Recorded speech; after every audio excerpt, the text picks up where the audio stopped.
መሬት ላይ ከሚመጣባችሁ ነገር ጋር እየተጋጫችሁ እድሜያችሁ እንዳያልቅ እግዚአብሔር በእናንተ ላይ ዲዛይን ያደረገውን ነገር አድርጋችሁ ሙቱ። ሲናገር አንተም ብሎ አይናገርም፣ ራሱን አይቶ ነው የሚናገረው። ወንድሞቼ ጠሉኝ ተብሎ እግዚአብሔር የሰጠውን ነገር ቁጭ ተደርጎ ኖርማል አይኮንም። ነገሩን አጥበቀ ያዘው። ወንድሞቼ ነገ እግዚአብሔር ባሳየ መንገድ ይመጣል።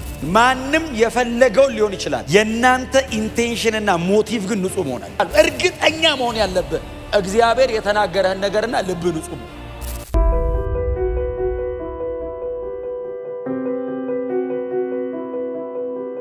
ዘፍጥረት ምዕራፍ 37 ላይ የጌታን ቃል አብረን እናነባለን። ቁጥር 5 እናንብበው። በጌታ በኢየሱስ ክርስቶስ ስም አነበዋለሁ። ወንድሞቹም አባታቸው ከእነርሱ አብልጦ የሚወደው መሆኑን ሲያዩ ዮሴፍን ጠሉት፣ በቅን አንደበት ሊያናግሩት አልቻሉ። ዮሴፍም ሕልም አለመ፣ ሕልሙንም ለወንድሞቹ ሲነግራቸው የባሰ ጠሉት። ቁጥር 8 ወንድሞቹም ለካስ በላያችን ለመንግሥት ታስባለህና ለመሆኑ አንተ እኛ ልትገዛ አሉት። ስለ ሕልሙን ስለተናገረው ቃል ከፊት ይልቅ ጠሉ። ቁጥር 11 ወንድሞቹም ቀኑበት፣ አባቱ ግን ነገሩን በልቡ ያዘው። እዚህ ጋር እንግዲህ ሶስቴ ነው አይደል?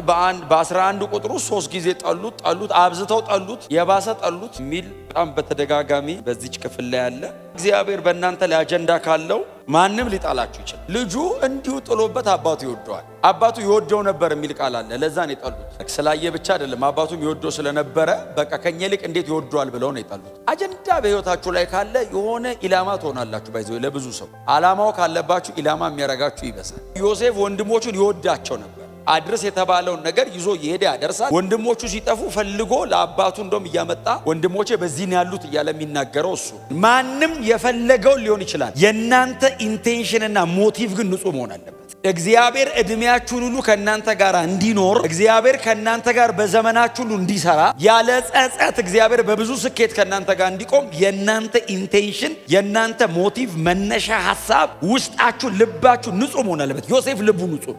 ቀኑበትም ጠሉትም የሚለው እነሱን ነው። እሱ ለመጠላቱ የሚሰጠው ምላሽ ፍቅር ነው። የሚያደርገው ፕሪቴንድ እያደረገ አይደለም፣ እያስመሰል አይደለም። ጄኒውን ነው ዮሴፍ። እግዚአብሔር ለአብርሃም የተናገረውን ትውልድ ለ4 ክፍለ ዘመን በሌላ አገር ይኖራል ያለውን ሪቫን ቆርጦ የአባቶቹን 400 ዓመት ቆርጦ የሚያስገባው እሱ። እግዚአብሔር አይኑን ጣለበት እና ልጁን እግዚአብሔር መጣና አንድ ሌሊት ሕልም አሳየ። ልጁ ደግሞ በጣም ንጹህ ስለሆነ ያየውን ያወራል። ክፉ ቢሆን አያወራም፣ ተንኮል ቢያስብ አያወራም። ቀስ ብዬ ነግስባቸዋለሁ ነው። መጣና እንደዚህ ያላቸው ሰብስቡ 11ዱን ከፊቱ አቁሞ ሕልም አየሁ። ምን አየ? እስቲ በለዋ ንገር። አወራራቸው እኮ ያስታውቃል፣ ሊያጠምዱት እንደሚፈልጉ። ልጁስ በቅንነት 12 ነዶ አየሁ። 11ዱ የእናንተ ነዶ ስብስብ ብሎ መጥተው የእኔ ነዶ ለብቻው አቆመች ወጣ ብላ። ከዛስ ድፍት ቀና አሉ የእናንተ ነዶች እና ስሰግዱልኝ አየሁ። ጎናቸው ያለ ሰው እግዚአብሔር ያሳየን በልብ ያዝበሉት። እግዚአብሔር ያላቀደው ጦርነት ላይ አታስከፍት። ብራዘር ከኤልሳቤጥ መማር ጥሩ ነው። እኛ ሙሉ መጽሐፍ ቅዱስ እጃችን ላይ ያለ 6 ወር ራሷን ሸሸገችኝ፣ ድብቅ አለች። ለምን እንዴ? ስንት አይነት ሰው አለ እንዴ? የተጀመረ ያቋርጧታል። ባይዘው በወሬ ድብቅ ብላ ነገሩ ጽንስ መሆኑ እርግጠኛ ስትሆን፣ ምንም እንደማይፈጠር እርግጠኛ ስትሆን ብቅ አለች። እስከዛ ሰወረች። እግዚአብሔር ባሳያችሁ ጉዳይ እርግጠኛ ከሆናችሁ ይሄ ታሪክ ነው የሚደገመው። እናንተ ሌላ እርግጠኛ መሆን ያለባችሁ ጉዳይ እግዚአብሔር እንዳሳያችሁ ብቻ ሳይሆን ልባችሁ ንጹህ መሆኑ። እግዚአብሔር በተናገረ ጉዳይ ካንተ እምነት በላይ የሱ ታማኝነት አለ። እርግጠኛ መሆን ያለብህ ግን ልብ ንጹህ መሆኑ። ምንም ነገር ሁን መተ እግሩ ስር ለመውደቅ ልብ ለእግዚአብሔር ክፍት መሆኑን ብቻ እርግጠኛ ሁን። እንደ ወንድሞቹ ተንኮል ያሰበ ቀን ማንም አይደለም። ራሱ በገዛ እጁ እግሩን ጎትቶ ይጥለዋል። በገዛ እጁ ነው የሚጥለው፣ ማንም አይጥለው። እሱ ጄኒውን ከሆነ ግን እግዚአብሔር ይዋጋለታል። በዮሴፍ ፕሮግራም ውስጥ በሌላ አይነት ዲዛይን እግዚአብሔር ያለው ቦታ ያስገባዋል። ዮሴፍ ዲዛይን ውስጥ የለም። ቀጥሎ ያለው እግዚአብሔር ባሳየው ነገር ነው እየመጣበት ያለው። ይሄ ሁሉ መከራ እንግደለው እንግደለው፣ እንሰራው እንሰራው፣ እንሽጠው፣ ይሄ ሁሉ የሚታቀድበት እግዚአብሔር ላይ ፕሮግራም አድርጎበት። ወንድሞቹ እንኳን ባልገባቸው ጉዳይ ጠላት ሆኖ የተቀመጡበት እግዚአብሔር ለልጁ በሰጠው ጉዳይ በጣም ኮንሸሱ፣ መንፈሳዊ ዓለም ላይ ኮንሸሱ፣ መሬት ላይ ከሚመጣባችሁ ነገር ጋር እየተጋጫችሁ እድሜያችሁ እንዳያልቅ እግዚአብሔር በእናንተ ላይ ዲዛይን ያደረገውን ነገር አድርጋችሁ ሙቱ። ወንድሞቼ ጠሉኝ ተብሎ እግዚአብሔር የሰጠውን ነገር ቁጭ ተደርጎ ኖርማል አይኮንም። ነገሩን አጥበቀ ያዘው። ወንድሞቼ ነገ እግዚአብሔር ባሳየ መንገድ ይመጣሉ፣ መጥተው ይሰግዳሉ ብለሃል። አንተ ባልጠረጠርከው መንገድ መጥተው ይሰግዳሉ። ዮሴፍ የመሰለው ምንድነው? እሱ አባቱ ቤት ገብቶ ወንበር ላይ ቁጭ ብሎ ወንድሞቹ እየመጡ እግሩን የሚያጥቡ ነው የመሰለው። ግብጽ ሄጄ እነግሳለሁ ብሎ መቻሰብ። እግዚአብሔር ዲዛይን ላይ ግን ያለው ከያዕቆብ ቤት ያልፋል። እግዚአብሔር ዲዛይን ላይ ያለው ከ11 ወንድሞቹ ያልፋል። እግዚአብሔር ዲዛይን ላይ ያለው ኔሽንስ ነው። መጽሐፍ ሲናገር የምድር ነገስታት ከዮሴፍ መጥተው ገዙ ይላል። ወንድሞቹ እንዳይመስል ነገስታት ገዙት። እርግጠኛ መሆን ያለብህ እግዚአብሔር የተናገረህን ነገርና ልብ ንጹህ ነው። የተናገረ ይፈጸማል። ሲናገረ አንተም ብሎ አይናገርም፣ ራሱን አይቶ ነው የሚናገረው። አቋቋመ፣ አረማመድ፣ አሯሯጥ፣ አጸላይ ብሎ አይደለም የሚናገር። ከተናገረ በኋላ ነው ጸሎት የምታገኘው። ከተናገረ በኋላ ነው ትጋት የሚመጣል።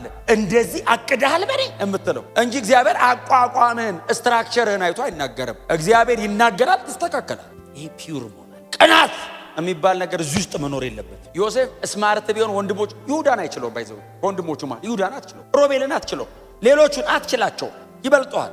ተደራጅተው ነው የሚቆሙት። አንተስ ከእግዚአብሔር ጋር ለብቻ እግዚአብሔርን የሚያሰራ የልብ ንጽህና ይሄ። ሁለት ህልም አየ። ሁለቱ ህልም አሰቃዩት፣ ሁለቱ ህልም አንከራተቱት፣ ሁለቱ ህልም ምርኮኛ አድርገው አሸጡት፣ ሁለቱ ህልም እስር ቤት ከተቱት፣ ሁለቱ ህልሞች አነገሱት፣ ሁለቱ ህልሞች የእስራኤል ባለ ታሪክ አደረጉት። እግዚአብሔር ሶስተኛ አላሳየውም። እግዚአብሔር እነሱን ጠበቀ።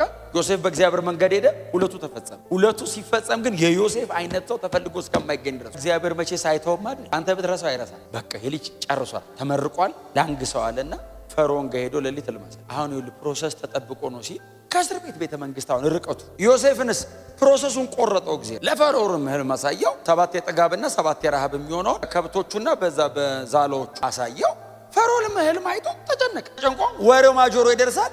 ጠጁ ጋር ጠጅ አሳላፊ ምንድነው? እሱ ቀምሶ ነው መርዝ እንደሌለው በዚህ እሱ ይቀምስና ትንሽ ደቂቃ ይቆማል። ካልሞተ ፈርዖን ይቀጥታ። እንደሱ ነው ጠጅ አሳላፊ ማለት ደም ባይዘው ወይ ጠጣ የሚኖር እንዳይመስል ይቀምሳል። ካልሞትክ ጠጡኝ ይላል። ላብራቶሪ ማለት ነው፣ መሞከሪያ ነው ባይዘው። ፈርዖን ተጨንቋል። ታውቃለህ የሰጡት ቢጠጣ ምንም አንተን አላለው። ጌታዬ ምን ነው አለው። ህልም አየሁ ባካ። አሁን እኮ ለጠጅ አሳላፊ አይነገርም፣ ግን የመጨነቁን ብዛት እግዚአብሔር ደግሞ ዲዛይን ሲያደርግ እኮ ነው። ለጠጅ አሳላፊ እንዴት ይነገራል? በጣም ተጨንቆ እኮ ነው።